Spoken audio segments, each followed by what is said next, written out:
This is Space Cat's Peace Turtles, the unofficial podcast for Fantasy Flight's Twilight Imperium. Episode 106, Frankendraft. With Mantis. Music by Ben Prunty, featuring Matt Martins and Hunter Donaldson.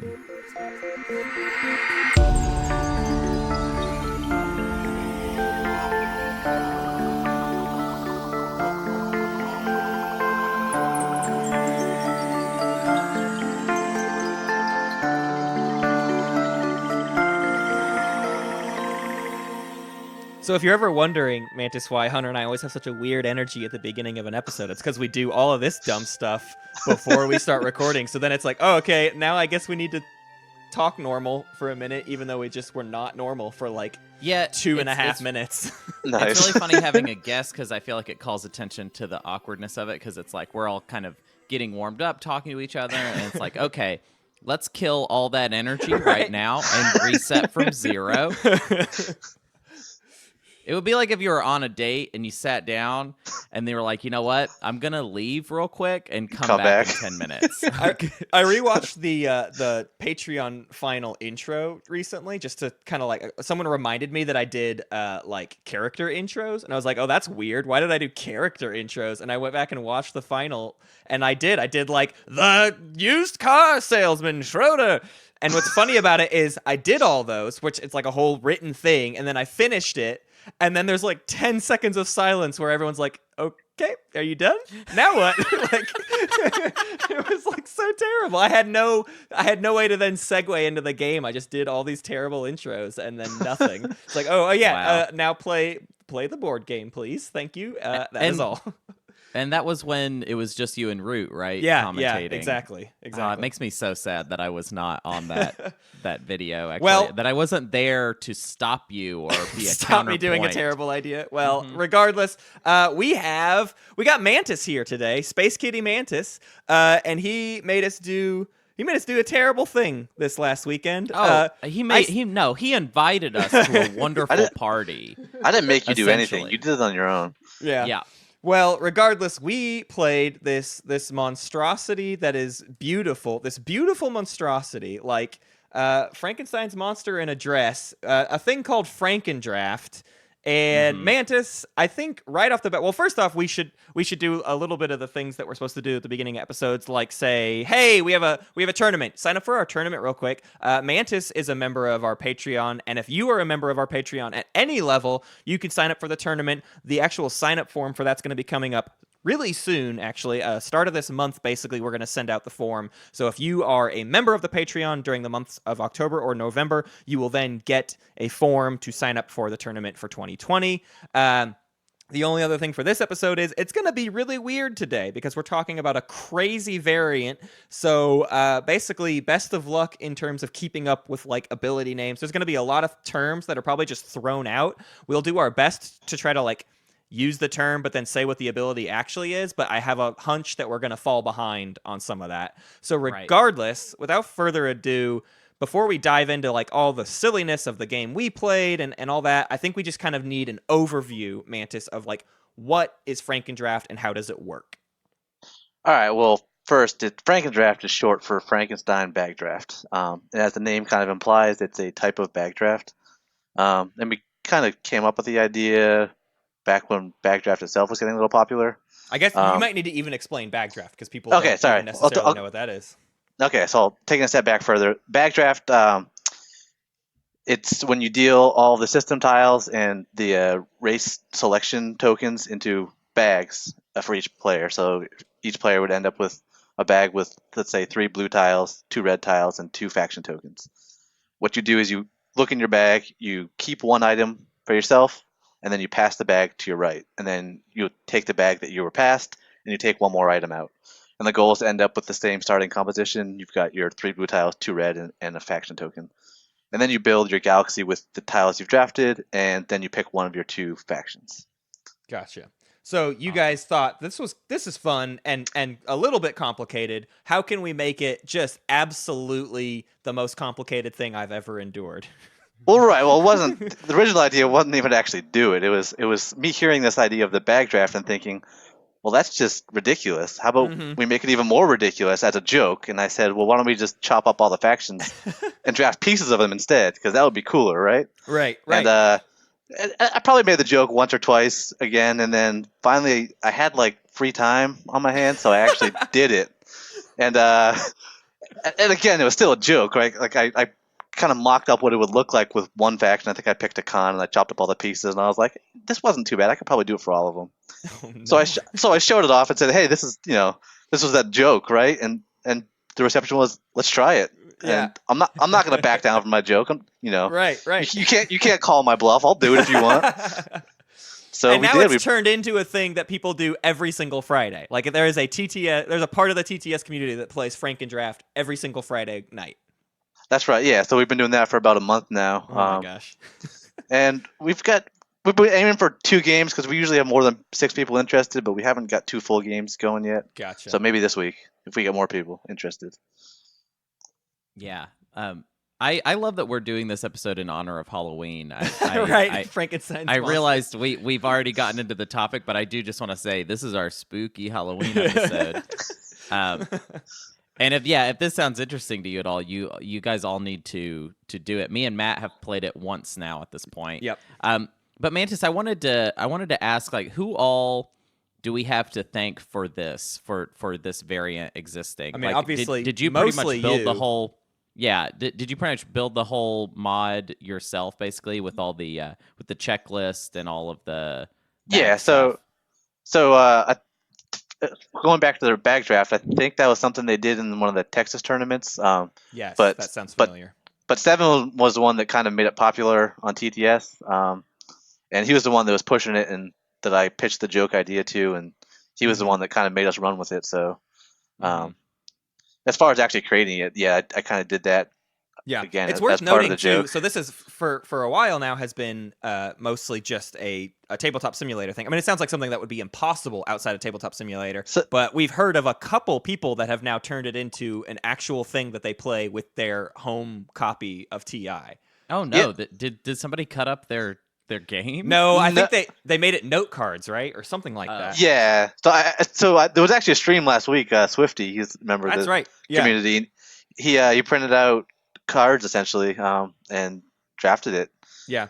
Someone was trying to make it happen at Gen Con, and it didn't get to happen, but I have a hunch that by next year's Gen Con, someone is going to have a working physical copy that they will bring to Gen Con. So I can't wait to see that event pop up and get people to go to it. If ever there was going to be a second game that we decided to start filming at Gen Con, it would be if the Franken game starts to get some traction. I would absolutely cast a live Franken game at Gen Con and make time for that. Right. If we're gonna do that, then I actually am gonna cut up a set. I think. Right. Yeah. Yeah. Buy like It's your worth the own money. new copy and chop it up. That's Yeah. a terrifying chop but up mine. amazing proposition.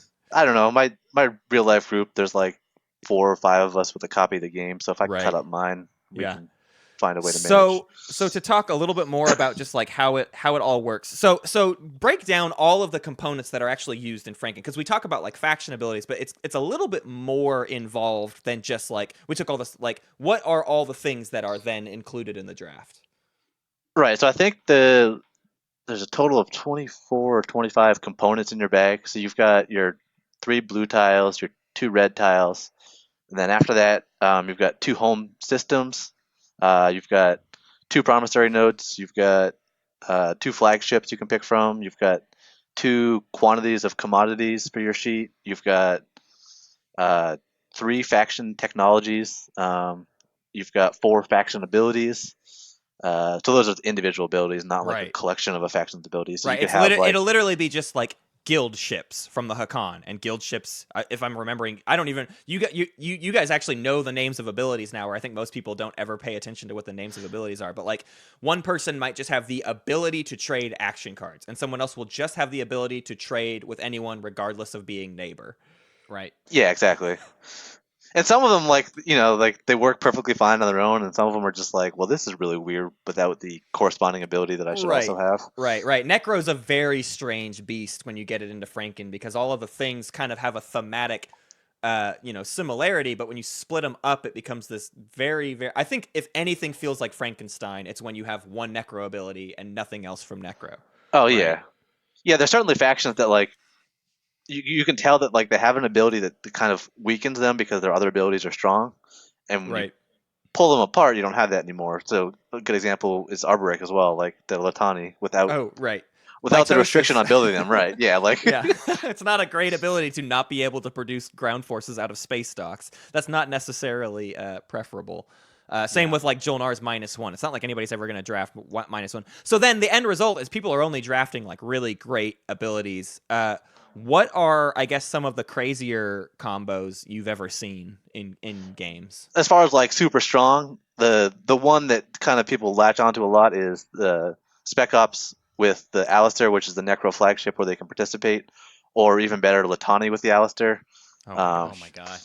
Exactly right. And so like, if you can just move around a giant ball of infantry that can rebuild themselves after every fight, you're just unstoppable. And I think we had Yeah. one game where somebody had Latani, the Alistair, and advanced carriers. So essentially, Wow. once you have gravity drive and upgraded advanced carriers too, you've got 2 movement, an entire fleet that can go around and Yeah. rebuild itself every Yeah, fight. and it's just throw in unstoppable. SARS Nomadic where they don't need their home system anymore, and I feel like that's like the greatest like snowball that has ever existed is that combination of abilities. Although Exactly. it's nice that like you can't have like the most ridiculously powerful combinations generally speaking, because again it is a draft. You start with stuff in your hand, so the best abilities typically do get grabbed like kind of right away.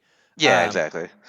We had somebody who had Latani and a few other, like our Ys in our game had some pretty crazy combos, and I felt like I had some good combos, but I don't know that anybody else in our game felt like totally overpowered in what they had access to. No, No. my faction was dumb. I built a dumb faction on accident because I wasn't thinking about how bag drafts just work in general. Like, Yeah. it took me like a Sure. couple turns to actually realize like what it was I was doing. Yeah. And yeah, I picked some pretty dumb stuff. I Yeah. essentially was like, I had, for some reason, my first pick was Jolnar's starting tech because I was Yeah. like, oh, that's cool. I'll Sure. get to start with one in each color. Yeah, that's great.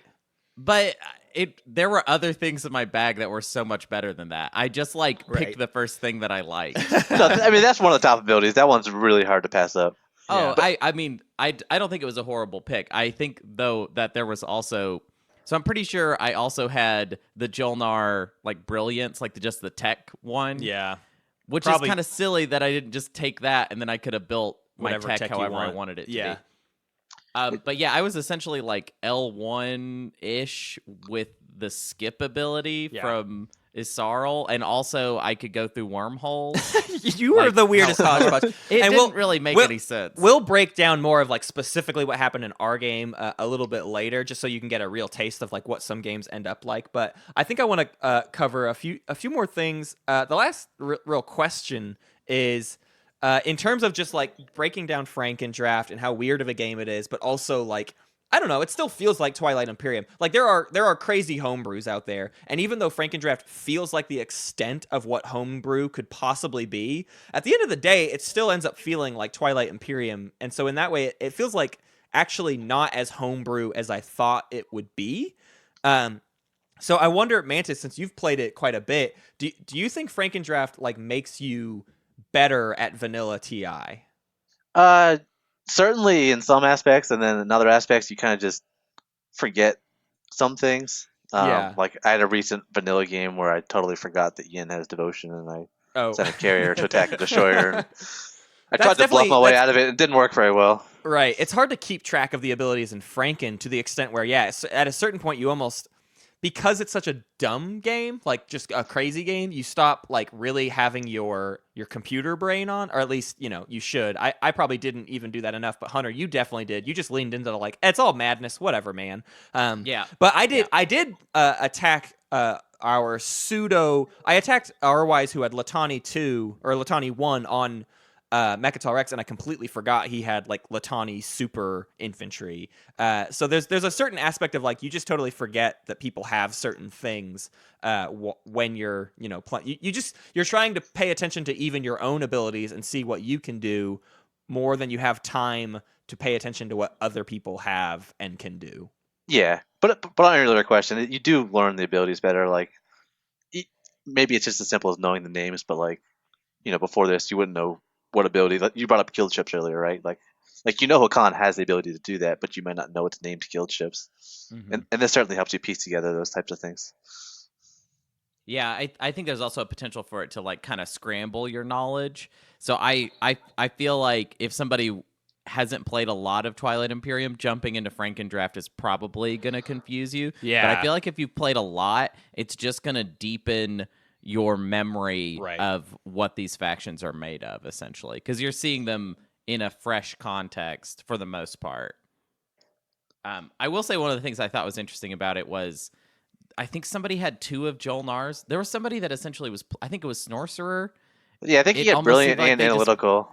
Yeah, so like sometimes you're playing Frankendraft and somebody just builds Jolnar. Yeah, I basically just had SAR. Like, I was basically SAR with, like, a couple added elements. But, yeah, it's funny how there are certain factions where it's like, oh, this faction is just still very good. Are there any, I guess, Mantis, are there any top... I don't want to just say top abilities, but, like, what are the top factions that you basically see some iteration of in more or less every Franken game? Well, I mean, Jolnar is a good one, right? Their ability to skip text when they research non-unit upgrades is strong. Their ability to do the secondary tech is also very strong. Their starting tech situation when they have 4 different technologies. All 3 of those are definitely, top tier techs or Yeah. or Research second tier techs. agreement is like a Research agreement by as well. far the best promissory note in the game, especially in this mode. It seems like. Yeah, so Latani 1 is probably the strongest ability in Franken, in my opinion. Mhm. And it's never going to not be picked out of its first bag. After that, Right. it's probably the Jolnar starting tech. Yeah. After that, you kind of get into people's preferences. Lately, I've been trying to prioritize economy or trade good generating things Yeah. like ERES or production biomes or mirror computing. I know that doesn't generate trade Yeah. goods, but it doubles yours. And then pillage just there's so many games where you just need those extra trade goods. Right. Mm-hmm. Yeah, I found myself really wanting something that would allow me to do good deal making. It feels like a lot. I mean, nobody ends up with 2 commodities in this mode, basically. Like, there's no way that that's going to happen. I've seen that happen once, I think. Yeah. So most people are going to have 4. A few people are going to block it so that, maybe 2 people at the table or whatever have 3. But generally, I feel like it's going to be there's going to be room for lots of trade because people are getting the best of everything. Everybody's going to have the best promissory note they can possibly get. Everybody's going to have the best commodities. So that was something I definitely took away. Was I was planning to go into the game really aggressive because I was just thinking everybody's going to have crazy abilities. I'm going to have to fight tooth and nail. And then in that like first round and a half, I was like, oh wait, we all have so much stuff. We could all just make absolute bank. Maybe it makes more sense to not just like go. I basically had the option to absolutely trash TG Welch's game and like take out everything in his slice, or make lots and lots and lots of money off of him, and decided to go with the latter. And I feel like there is definitely a huge increase in the economic potential in Frankendraft. Yeah, I mean, you still have to play to the objectives, right? So if you get planet control objectives, then Right. eating a neighbor is a good idea. But if you're getting all spend objectives, then you can sit back and just make tons of money while everyone else fights. Yeah, for sure.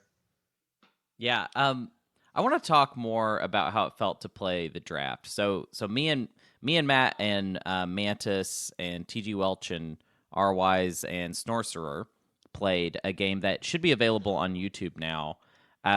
What I really liked in the draft was how much it felt like it was like a creativity thing. It was like I liked looking at all of the elements and being like, how do I want to piece this together? Yeah. And in a way that is interesting. I would say that the draft kind of made me feel the same way that I felt when I first played Twilight Imperium in general, in that I was distracted by all the shiny things I could do and Right. ended up making some pretty hardcore mistakes. I had Sardak Nor's +1, and then so I had +1 to all my combat rolls, and then I had the ability to discard action. I had stall actions from Isarl. I could discard action cards to skip, and then for some reason also had Quantum Entanglement, which didn't really make sense altogether. Yeah. And I would say if I had had more of a plan as I was looking at the bags, I feel like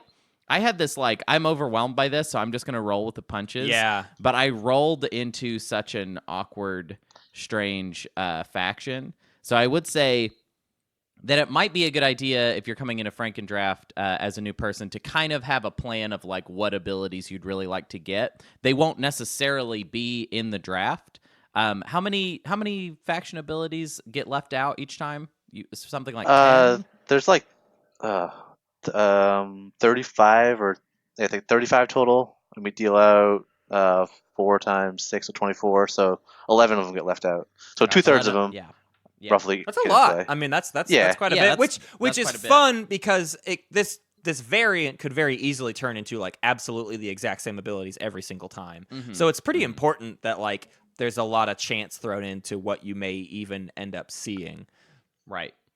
And yeah, if there's something specific you're looking for, you're really just gonna have to roll with it because it might not be in anybody's bag. I think the basically. dirtiest thing about this whole thing is that you've thrown in the blue and red planet tiles, like, and okay. Also, I got a bone to pick, Mantis. Let's talk about Mantis's style of building maps that makes everything completely arbitrary. Like, if you want to start a Frankendraft game, once you learn how the map is built, you have to immediately give up any hope of like going into this with a plan. You can't really plan.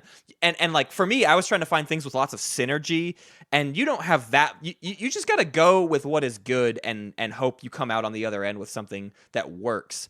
Because describe how the map is built, because it's just the most disastrous, irritating thing I've ever done. So this was also just me being. Well, actually, this wasn't me being more ridiculous. This was actually me trying to find a compromise. So, as part of the backdraft, I think it actually was Seven that came up with the totally random way to build a galaxy, which is you get your 5 tiles, and rather than pick where they go, you're essentially assigning your drafted tiles to your slice plus one of the equidistant spots, the one to your left, essentially.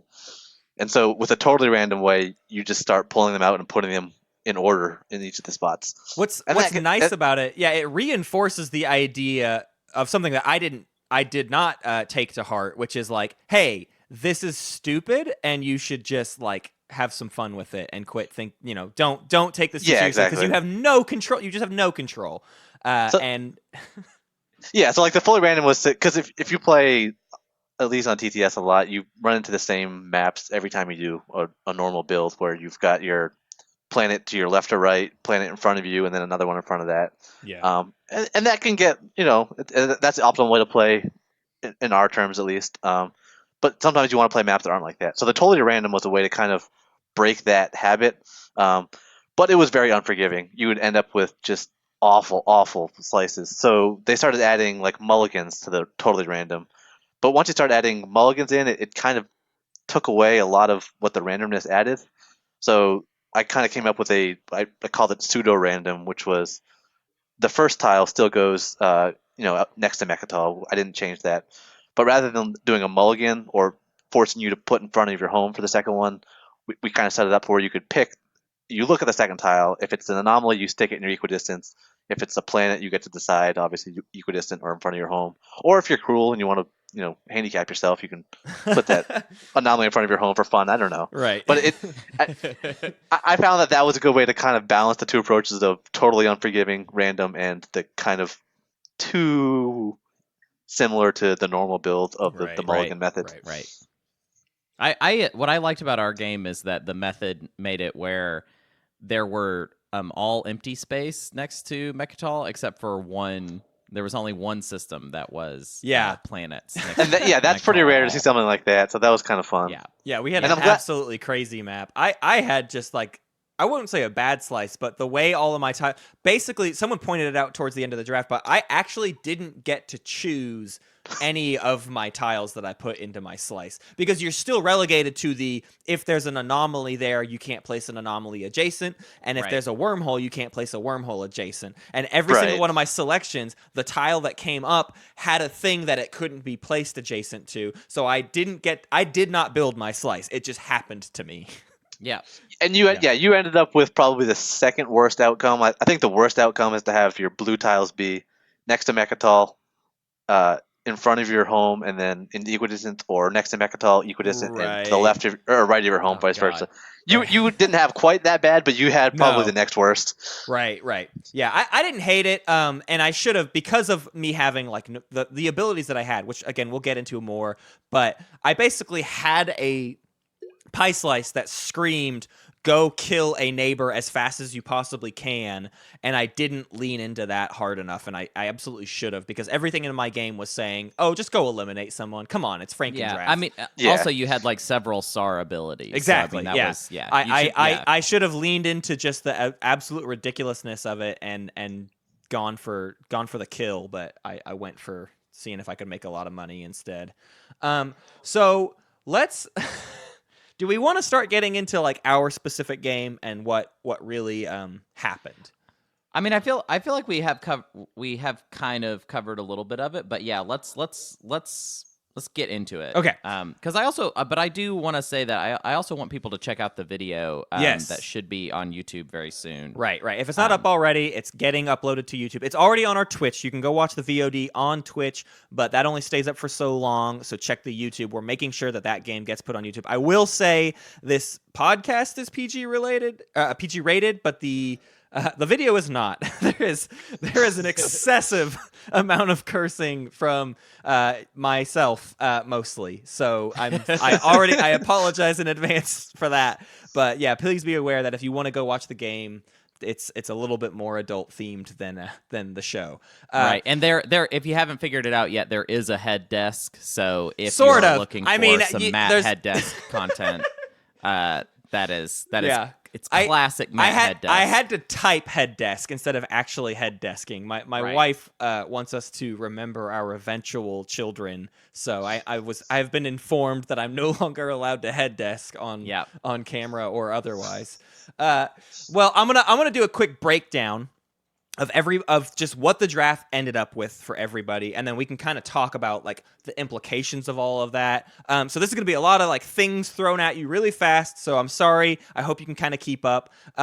We had Snorcerer with, are you ready? Okay, Snorcerer had the Jolnar ability to skip tech. They also had the Jolnar ability to do the secondary of tech whenever they wanted, and they had the ability to do Hakon's global transactions. So tradey tech guy. He also had the Jolnar flagship to basically score multiple hits when they hit a 9 or a 10. They had the Lizix faction promissory note, which is to gain a command counter, and then their faction tech that was available to them was Exotrireme 2 and Quantum Data Hub node. We did not see Quantum Data Hub node come into play, but Exotrireme 2 made a very early appearance. And then they started with the Winnu home system, which is a really interesting start. So let's just segment that. Let's talk about Snorcerer's build. What are your thoughts, Mantis, in terms of seeing lots of games? How do you think Snorcerer did on his build? So the Winnu home is generally viewed as bad because it's tied to the Winnu, and for the most part, I'd agree. But there's one exception, and Snorcerer nailed it right here, and that's the Jolnar being able to use the tech primary when they use secondary. The main reason you don't like the Winnu home is because it's only got 3 resources. Right. If you can do tech for free, then you Who don't cares? need that 4 resources. And the Winnu home comes with 4 influence, so when you pair it with that, it's actually pretty decent. And I think he probably didn't pick it until after he picked the Jolnar ability. And at that point, it's a pretty good call. That's a crazy, awesome like idea that can get like inserted into this game, is that like things that are typically bad, when you pull them out of the context of like maybe what makes them bad, they become way, way better. Something similar to that is like Jolnar's flagship is not regarded as especially like great necessarily, because there's just so many other things that Jolnar has to invest in that are good. But the Jolnar flagship by itself is pretty crazy when you don't have that -1 hurting you. You know, if it can just kind of still normally hit, but then also a 9 or a 10 as a crit, that is a way better flagship all of a sudden. So, I mean, you say that, but it is one of the better flagships, even with the -1 applied to it. So when you take that -1 off, it's even better. Yeah, exactly. Okay, let's break down Hunter. Let's talk about your weird build because, as you said, you kind of just went for it, right? Yeah, well, I'll start with the good stuff. Like I said before, I had the Jolnar starting tech situation. That was pretty nice. I don't know why I remember this so well, but I had the L1 starting units. I had the L1 home system. I had the Extra flagship. And then I had Unrelenting, which is the Sardak Nor ability to get a +1 on all your combat rolls. I had Stall Tactics, so I could discard my action cards to skip. And then I had Quantum Entanglement, which would let me use the alpha and beta wormholes together right away. Quantum Entanglement, and I think in general this would probably be the issue with Quantum Entanglement, is that when you're picking it, there's no way to, unless you've already picked the wormholes, which feels like kind of a weird thing to do. Yeah. You just have no idea where those wormholes are going to end up. So I literally picked it just because I forgot to pick more faction abilities. Like, I realized, like, oh, I have to pick 4 and then discard 1. And you ended up with, like, bad. You ended up with, like, no wormholes near you. So it never came into play that you had that ability. I wasn't even seeing I wasn't keeping track of the wormholes in the bags, which would have been helpful. It would have been, like, if I had just been at least seeing, like, oh, they're going to be somewhere. You know, who knows where they're going to be. But yeah, so what ended up feeling weird was, and I also had, what I did do right was I had Spec Ops 2. Right. So Spec Ops 2 plus Sardak Unrelenting meant those guys were going to hit like trucks. Right. Basically. Which was cool. And I was like, I'm going to be the freaking beefy boys. Yeah. But then R-Wise kind of beat me to the punch there. Right. And then so I ended up for my game actually playing more just like extra. Like I ended up just playing a PDS heavy game where I focus on getting the flagship near Mechatol, because I was also the only faction that the only slice that ended up with a planet next to Mechatol. So I tried to make turn that towards my advantage, but I was just too slow. Everybody else was just blasting off into space so quickly. Like on round 2, I was like, all right, I'm gonna get the flagship out already, and I was like, that feels really fast. And in a normal game, that would feel pretty fast. Yeah. But in this game, it was not fast enough. People were already taking Mechatol and like setting up a ridiculous number of infantry there. And I feel like part of the extra flagship is if you pull it out to kind of block Mechatol and people have already gotten there, it's like, man, why did you waste all that money? And that's kind of how I felt, and I did. Yeah. Like that's kind of how my game played out. So I would say if you watch the video, I am not super impressive, but I am the whole time I'm just kind of in awe of this variant. Right. And that's kind of how I feel about it in general. Yeah. And you mentioned something that we forgot to cover earlier. So we each have 3 of these faction abilities, but we drafted 4. And that's the same for all of the different faction components. You draft one more than you end up with, and then at the end you decide which one to get rid of. So you may have you can't really plan what you want to do because you have no idea what you're going to get. But after you see your first couple of bags, then you start forming a plan, and you start looking for certain things, and then it all falls apart because obviously you don't get what you want, and then you have to rearrange and discard something. We kind of made a joke out of it in the beginning, but it really is like most of the game is in that first like 40 minutes of just the draft. The draft takes some time, especially when I'm in the game and I'm the slowest human being on the planet when it comes to like making decisions. You were ridiculously slow. People just pass bags when they're done with them, and I kept having a line of like 3 or 4 bags. Like TG Welch was to my right, and he just had to sit there and wait for me for inordinate amount of times. And I hate that anyone ever has to play games with me because of how slow I am. But whatever, you signed up for this. Our first game, the draft was like basically an hour, so you were fine. Don't worry.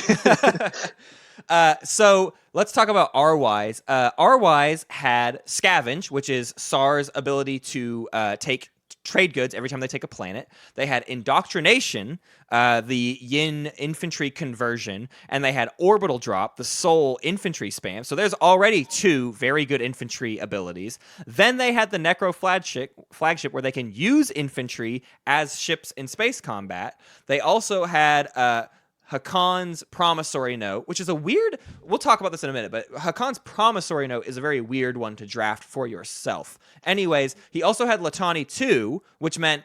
The way Frankendraft works is if you want to get the base faction ability unit, you have to get the upgrade. So he got Latani 2. He never researched Latani 2, but by drafting Latani 2, it gave him access to Latani 1, which is how he was able to build on the move. So not only is he orbital dropping infantry, he's building on the move, then when he's attacking or defending, he's converting additional infantry using the Yin ability.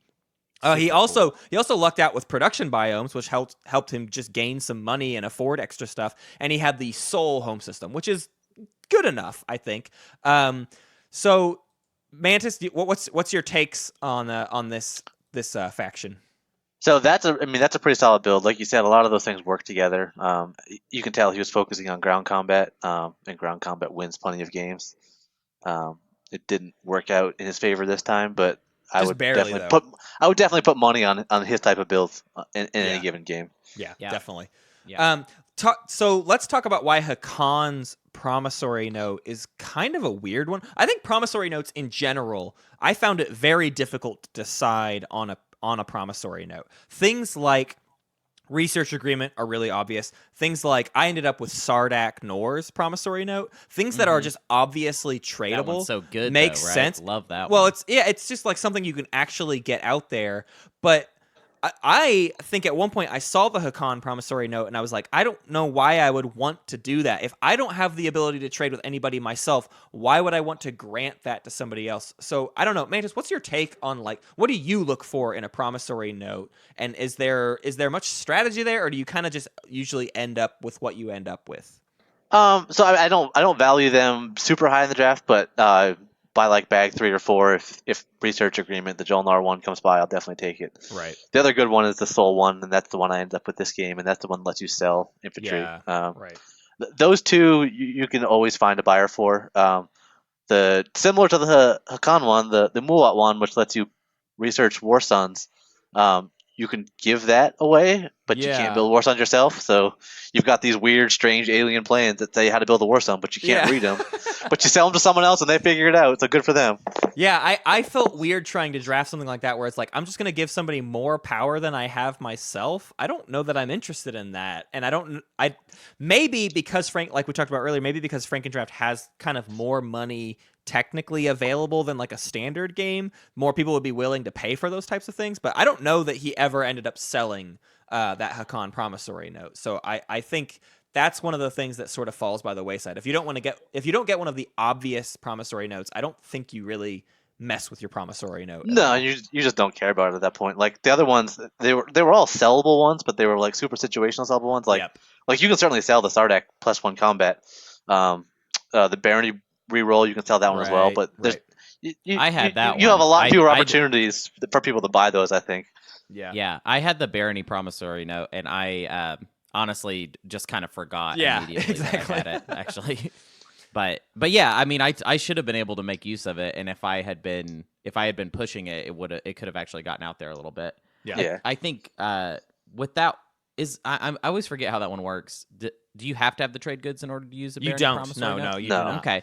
So yeah, that's the thing that always messes me up with it though, is that I won't plan correctly and I'll be like, oh, I can't give up these 2 trade goods, so Right. I'm not gonna give it Right. out there. That's always what happens. to Yeah, me with yeah. it. But Let's talk about TG Welch. So TG Welch had what seemed like the most likely to win abilities, and I don't know. We'll get into that. So they started with Nalu's 0 initiative, which just by itself, that's what wins Nalu games. So that seems like something that can win, this new homebrew faction some games. He also had Masters of Trade, which is the ability for Hakan to replenish their commodities no matter what. That seems like a very good economic get.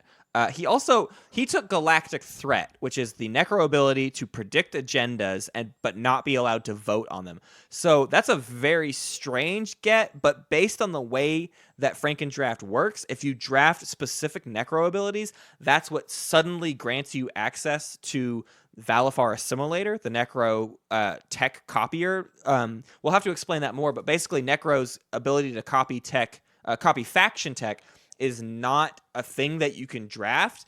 You only get it if you draft other Necro abilities. So Galactic Threat is like the lesser of the 2 abilities that would give you access to those 2 tech. So in my mind, TG Welch probably drafted this ability just purely so he could get that ability to copy faction tech.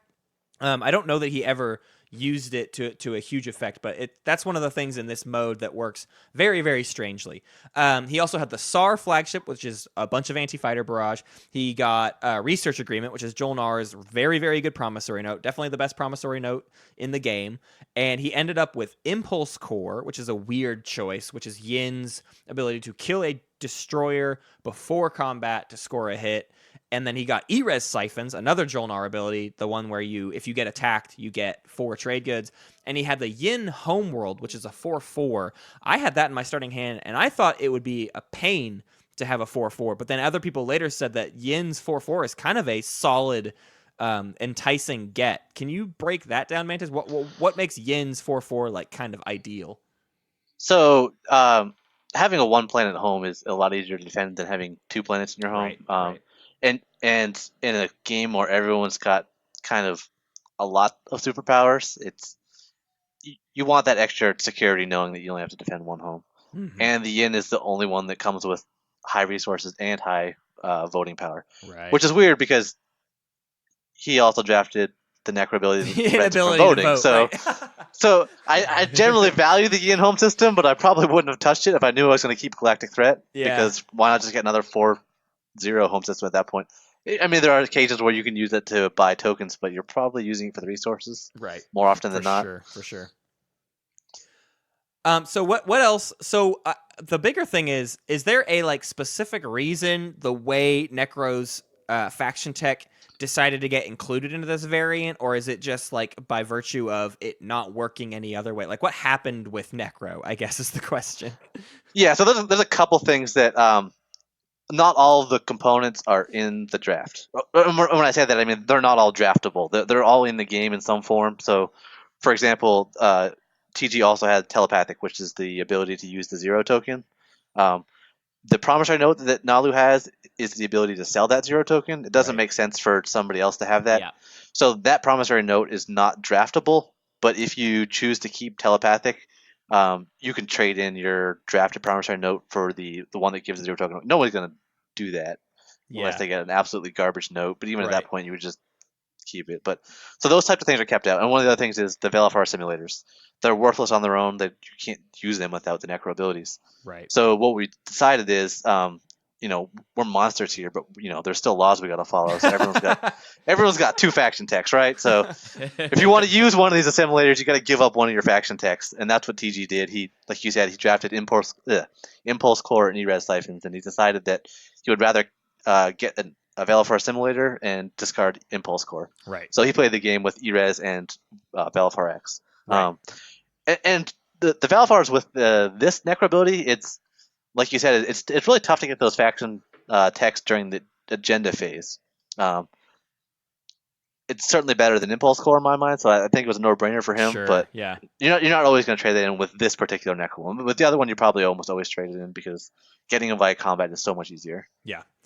All right. Well, okay. It's my turn, and I'm probably gonna have more to say about my own. But this was a weird draft. The first thing to note with what I ended up drafting is I had a very, very noteworthy starting hand, and even when I passed the bag to TG Welch, who was to my right, he went, "Whoa, wait, yeah, you do have a ridiculous starting bag," and it like carried on for like 2 more people, like all of the insanely overpowered stuff I had in my starting bag, which is not necessarily a benefit for me, which means because I have to give up lots of very powerful things. But I ended up with Nomadic, the Clandestar's ability to score without their home system. That was like my number one. I would really love to get that before we even started the game. That's like the number one thing that I wanted. It's just like, I don't have to worry about my home system in this crazy game. I also ended up with Necro's Technology Singularity, which is the ability to, when you destroy a unit in combat, you get a tech. So the better Necro ability in this mode. And then I also ended up with Arbiters, which is Khan's ability to trade action cards. I'm sure that is much to the demise of everybody else at the table because it meant that I was constantly trying to get in on other people's actions and make deals and stuff, but it's very much something I wanted for the style of play that I tend to go for. I got Sardak's Flagship, so the ability to do a +1 in combat for all my other ships. I never ended up getting it, so it didn't come into play. Sardak's +1 to combat Promissory Note I also got, which is something I did try to sell a number of times. Then I researched Floating Factory 2, or I didn't research it, but I drafted it, and again, like we said before, with Latani 2, I mostly got Floating Factory 2 so that I would have access to Floating Factory 1. I never researched Floating Factory 2 because T.G. Welch had Valafar simulators adjacent to me, and I was not interested in him being able to research that, but just having access to the base unit was very important. I drafted Transparasteel Plating, which is Sarl's tech that lets them not be targeted with action cards after players have passed. And I actually really wanted to hold on to it, but when the technological singularity necro thing was explained to me, and that was like the only way I could get Valifar, I did end up giving it up, and it was useful, but there's still a part of me that wishes I had kept Transparasteel, because the ability to avoid people playing action cards is incredibly powerful, and I felt like it was a lucky get to have gotten it, but I ended up giving it up. Then I also got Sardak Nor's home system, and I think my luckiest get on top of SAR's nomadic was that I had Yin's starting fleet, which is a solid 2C4I plus a destroyer. Like it's just like one of the best starts in the game. So I felt really confident with having the ability to not only build on the move, but start with a solid fleet and be able to abandon my home system completely. All of those things played into a very, very Matt style faction. Yeah. It was the draft in general. When you told me what you had, I was like, "This is going to be a weird time." Basically, I don't know. I think it's funny though that you didn't. I forgot that you had drawn Transparasteel plating, and got rid of it, because this was the game where every time you took a big risk, which you always do, right? People had the right action cards to that stop you. Was the nightmare. Not that Transparasteel wouldn't have necessarily helped you in all of those instances, but I could have leaned into that. Yeah, I could have waited out things and relied on that more in this game, and it probably would have done me a lot. I don't know, Mantis, judging based on other Franken games, how do you think I ended up with my faction? What's your rating for the faction I ended up with? So, like one of the things we just mentioned, the single home planet system is easier to defend, so that's usually picked first. But you have nomadic, so you don't even care about that. So you got a home system that has a combined 4 resources, and that's good enough for you. You don't care if it's 1 or 2 planets. So I think that works pretty well. The Transparasteel, and it's something that also applied to Hunter's build as well, was what stall tactics is. Those are 2 Yssaril abilities that I honestly don't think are very good on their own. They're part of what makes Yssaril great, but I think it's a combination of several things that make that. Right. Like if you have the ability to discard action cards to stall, if you're still stuck with a 7 action card hand limit, like that's kind of, you're not going to get as much usage out of this as possible. And similarly, if you have Transparasteel but you don't have the ability to stall people out, then you're not going to use it as much. So you dropping that for the Valifar Y was definitely a good call. Yeah. The thing I know I felt kind of weird about was I had this home system that was like, okay, I want to make sure I have 4 resources. I want to be able to get tech. But then as soon as I had Necro's ability to copy tech, I kind of made a decision early of like, you know what?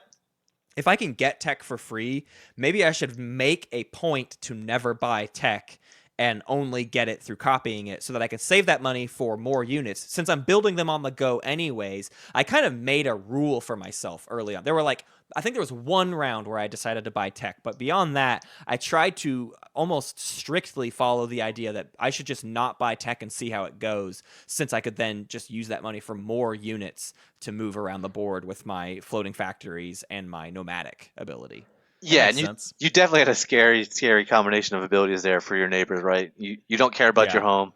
You can put all your resources into ships, and you can build ships as you go. Like that's paying you to go away is definitely your neighbor's top priority at that point, I think. And TG paid me quite a lot to try to go away, and it ended up kind of, I would say it was a bad decision for me to turn away from TG, because then I was too slow to go take over anybody else by that point, and it cost me a lot. But before we get into anything else about the game, we got to now cover Mantis, your build. So I'll go over it real quick, but then I want you to definitely break it down for me. You had Pillage, Mentek's ability to steal trade goods. You had Reclamation, which is a weird get. Winu, if you take Mechatol, you get a PDS and a Space Dock there. You also had Scheming, which is probably the best Yssaril ability, the ability to draw an extra action card and then discard one, so just like a more selective action card hand. You also had the Jolnar, or the Hakan flagship, which is, generally regarded as bad. The Soul Promissory Note, very, very good. You mentioned it earlier, but the ability to basically sell 2 infantry to anybody. And then your faction tech was Chaos Mapping and Super Dreadnoughts 2. Chaos Mapping is the SAR ability that lets you build 1 unit at the start of your turn, and Super Dreads are the Lizix Dreadnoughts, which are very good. You researched both of them very quickly. I would say you had the most synergistic tech path, right? You had a blue tech that fed into the next upgrade that you wanted to get. And then you also ended up with Mentak's home system, which is a 4-1. So, yeah, break all that down for me. Yeah, so like I said earlier, you can't really have a plan without seeing your first bag, right? You're never going to say, I want X, Y, and Z. It's just not happening. So what I try to do in these is I see what I start with, and I try to find things that work together, especially for the two techs. I had a game where I think one of the earlier games where I think I got some, maybe, I don't remember the exact text involved here, but let's just say something like Neuroglaive and Quantum Data Hub nodes. Right. One's a 3 green prerequisite, one's a 3 yellow. And I was like, well, that was stupid. I'm only ever going to use one of these. Yeah. So ever since then, I've been trying to find ones that work together, and chaos mapping is a prerequisite for super dreads, right? It's a blue. You need 2 blue and a yellow for super dreads. So I try to find ones that work well together, and I think actually most people did this game, right? So Hunter, you had Magion, which is 3 green, right. and then Spec Ops, which is 2 green, right? So Right. you get both of those on the same path, and Yeah. those types of things are things I look out for now. As far as the homeworld, I didn't care. I kind of grabbed the first full resource homeworld that I saw by like bag 5 or 6.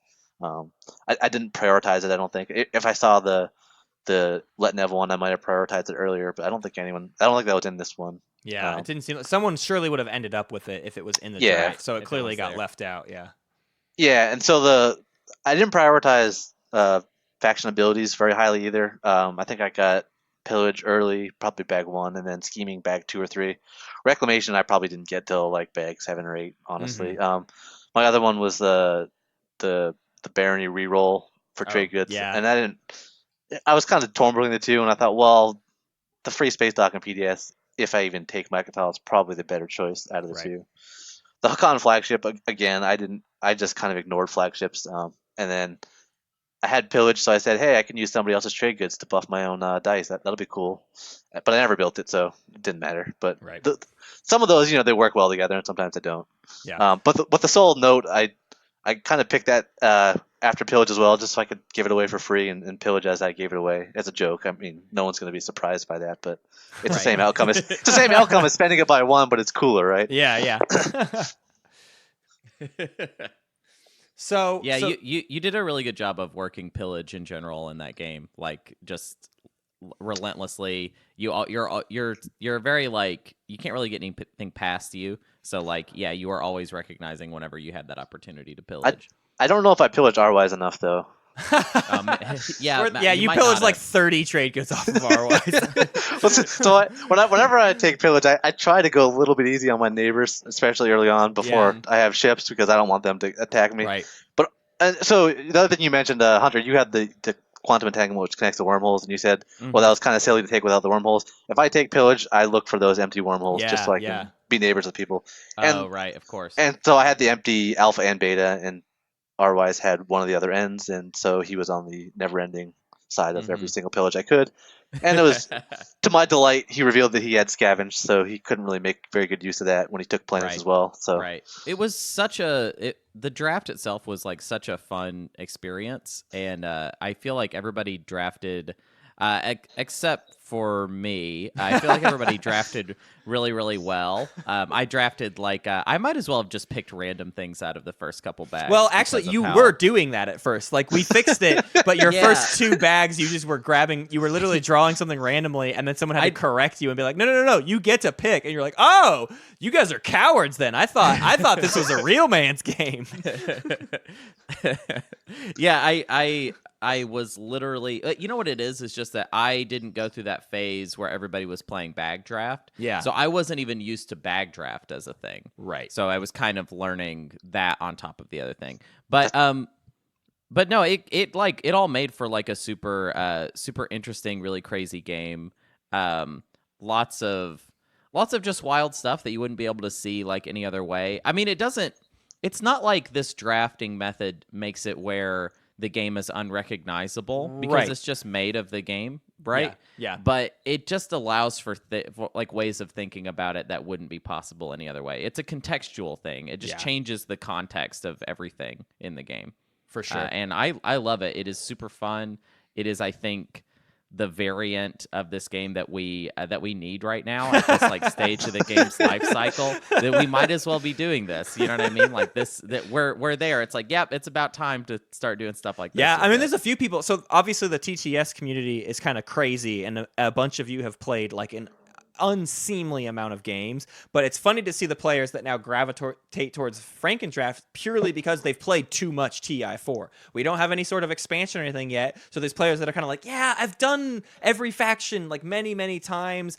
The only thing I care about anymore is Frankendraft because it's the only way I have to completely shake up this game into something very new and dynamic. So like people like, there was a period there where Unaligned Magi and Raptor and a few other people were like, no, it's Franken or it's nothing. Everything else is dead to me. Well, actually, we brought up Franken Friday earlier, and it kind of spawned out of the blue because, one of the big Franken fans is from the TTS Discord as well, Visionist. She got mad at us because we introduced her to this variant and she loved it, and she got mad that we wouldn't play it enough with her. So we decided, we'll play it every week then. We'll do Franken Fridays. And then you have people like Snorcer, who's also a diehard Franken fan. He's like, what are you talking about making a thing? We've already been doing that. It's not official yet. That's funny. Well, that's great.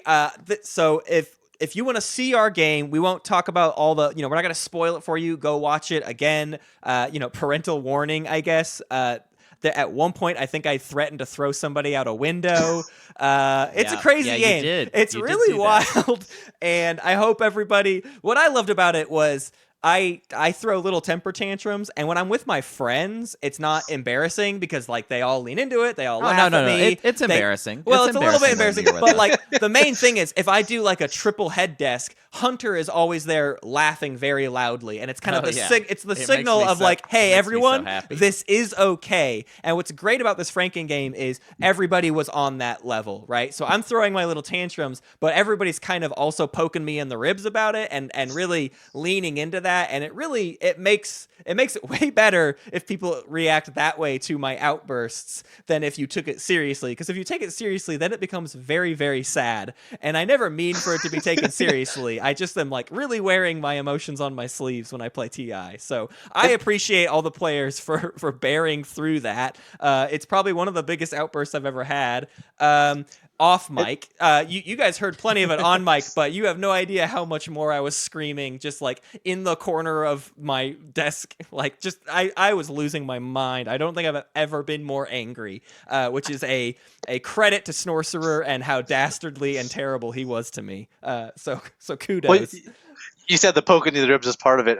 What helped was certainly the fact that you were the embodiment of SAR, and everyone has a SAR. SAR is a neighborhood bully story that we're on the receiving end of a SAR beating. So to see SAR get stuffed in the face is just everybody's awesome. got an axe to grind with SAR, and everybody's got an axe to grind with me. So it just doubled up for a very good interaction. So I encourage you to watch it again. It should be on our Twitch, and it will be on our YouTube soon if it's not there already.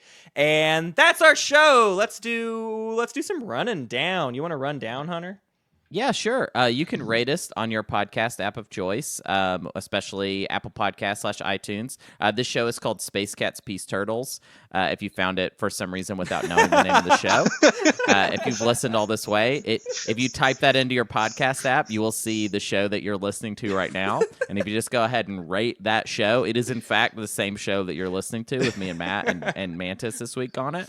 So go ahead and give that as many stars as you feel. I would recommend 5 is kind of my recommendation. Number. Yeah, I recommend 5, but you do you, and just so you know, this is this is a podcast about monsters, about the Monster Mash specifically, spooky Halloween stories. Yeah, and obviously this week we covered Frankenstein, so you're all up to speed now. Especially if you skipped ahead to the end of the episode, now you totally get what we were talking about.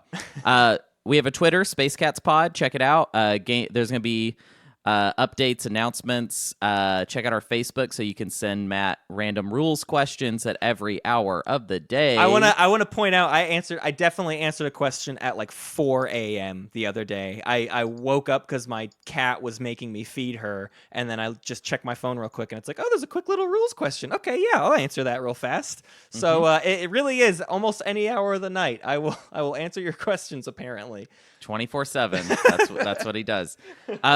you can check out our Twitch channel, Space Cats Peace Turtles, and our YouTube, also the same name. I don't have a job anymore because I quit it, not because I wasn't like fired or something. And what you should be paying attention to is that I'm going to start kind of releasing my loose schedule for Twitch and YouTube pretty soon. So if you pay attention to our Twitter, we'll have that information. Yeah. Probably a Facebook post as well. And the Twitch itself, I'm probably going to try and get an actual schedule built into the Twitch channel. Yeah. So if you follow that, or you would like to check out our Twitch, please do. There's going to be a lot more content there. You can check out our Board Game Geek Guild, which is Board Game Geek /guild /3103. That's like the guild number that you would type in to find our guild, because that's how you have to find it. Because thank you, Board Game Geek. Please check out our Patreon. We are right on the edge of registration for our Patreon tournament for 2020, which is going to be super crazy. And also, I just want to specifically call out to the Steve Martin fan club to please vote on which version of the game Pokemon you want me to play for a Twitch stream. I'm going to be playing one of the new Pokemon. One of the new Pokemon that come out. I will be playing that Pokemon, and the Steve Martin fan club will get to decide. And you can also check out our Discord. Please check out our Discord. Actually, it's lots of fun conversations.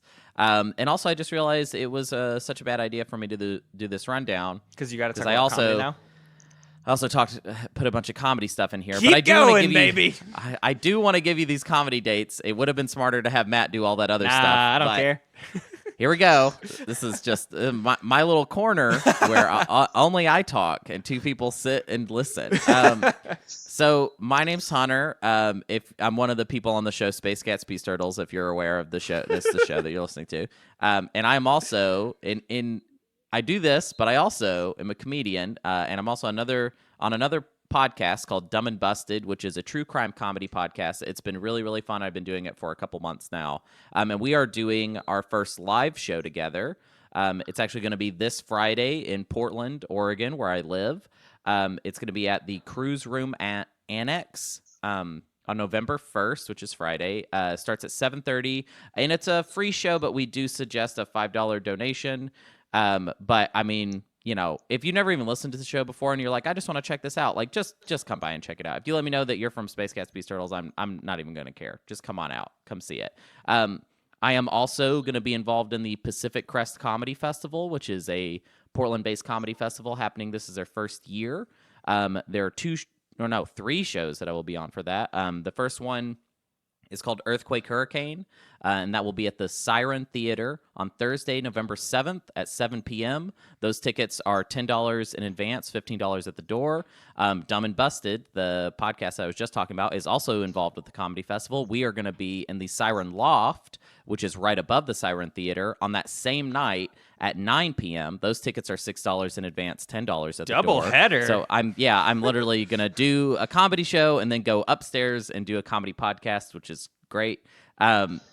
I am going to be hosting a show for the festival called Hometown Heroes, which is on the Saturday after that. I didn't type in the actual date, but it's the Saturday after that Thursday. That's also at the Siren Theater Loft, which is the upstairs room. That show starts at 8 o'clock, and those tickets are $8 in advance, $12 at the door. All right, one more. My very good friend and cohort, Alex Falcone, who is a very popular Portland-based stand-up comedian, is moving away to Los Angeles because his life is getting really awesome. He is having a going-away show at the Helium Comedy Club, which is going to be on November 24th at 7 p.m. The tickets are $12, and I will be a part of it. If you're not familiar with Alex's comedy, he is great, and I guarantee that you will like him, and you will also get to see me, so it's a good deal. Also, I have been accepted to a festival called Ha Ha Harvest, which is also happening in Portland, which will be the last weekend of the month. But I do not have any of the specific dates yet, so I'm not going to include that in this. But there you go. There are lots of things to look out for. Hunter, if you want to see me do stand-up, please come. It's a big busiest, month. the busiest man in November. It's a big month.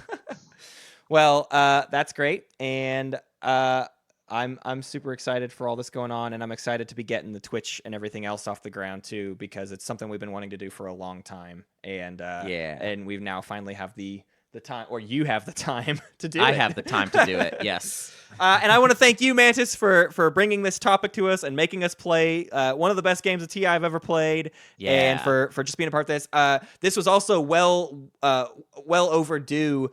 We were at Gen Con and you were at Gen Con, but we never got to play together. And in fact, the day where we like set aside to play a bunch of games, you had to leave early that day, so you just came and like you like moderated my game for about 4 hours or something like that. But we haven't actually gotten to play together, I don't think. So it was fun to finally get one game in with you. Yeah, I enjoyed it. Thank you guys for having me. Of course, dude. Thank you for Frankendraft. Thank you for giving us this monster. Nobody's ever said that to me before. You are Dr. Mantis, you know? You are the doctor that made this monster that is now, doing its thing everywhere. That's you. You're the doctor. Dr. Mantis. Mantis-Stein's monster. Mantis-Stein's monster. Say that 3 times fast. Yeah. All right. Thank you so much, Dr. Thank you. Mantis-Stein.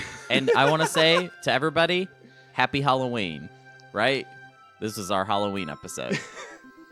Did you feel how it was like kind of spooky the whole time? Did you catch on to that? It's because it was a Halloween episode. We're actually all recording in a basement in the dark with little candles. You guys got candles? Thank you for listening to Space Cat's Peace Turtles, and thanks to Ben Prunty for the use of his music. You can find more at benpruntymusic.com and benprunty.bandcamp.com. Pax Magnifica, Bellum Gloriosum.